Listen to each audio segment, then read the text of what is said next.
मी समर्थ. नरसोबाच्या वाडीतील करुणा त्रिपदी, शांत हो श्री गुरुदत्ता हे लिहिण्यामागचे रहस्य आणि त्यामागे काय कथा आहे याबद्दल आज आपण व्हिडिओमध्ये पाहणार आहोत. अनेक वर्षापूर्वी नरसोबाच्या वाडीत दत्त महाराजांची पालखी सुरू असताना अचानक महाराजांची मूर्ती पालखीतून खाली पडली. यामुळे सर्व भक्त आणि पुजारी घाबरले, कारण हे महाराजांच्या कोपाचे म्हणजेच क्रोधाचे लक्षण मानले गेले.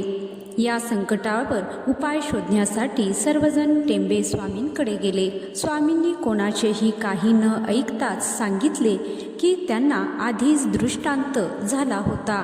टेंबे स्वामींनी स्पष्ट केले की वाडीत आता पवित्रता आणि शुद्धता राहिलेली नाही. कोणाचेही आचार विचार न पाहता पादुकांना स्पर्श केला जातो. यामुळे दत्त महाराजांनी रौद्र रूप धारण केले आहे. महाराजांचा क्रोध शांत करण्यासाठी आणि त्यांना प्रसन्न करण्यासाठी टेंबे स्वामींनी त्याच क्षणी शांत हो श्री गुरुदत्ता ही करुणा त्रिपदी लिहिली.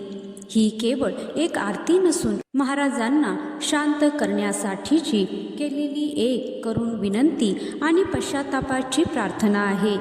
त्या दिवसापासून आजपर्यंत नरसोबाच्या वाडीमध्ये आरतीच्या वेळी 3ऱ्या क्रमांकावर ही आरती दररोज म्हटली जाते. या आरतीचा संदेश असा आहे की भक्तीबरोबरच आपले आचार आणि विचार शुद्ध असणे अत्यंत आवश्यक आहे. तर तुम्हाला ही माहिती कशी वाटली हे कमेंटमध्ये नक्की सांगा. तसेच कमेंटमध्ये जय श्री गुरुदेव दत्त आणि श्री स्वामी समर्थ लिहायला विसरू नका. जय श्री स्वामी समर्थ. जय श्री गुरुदेव दत्त.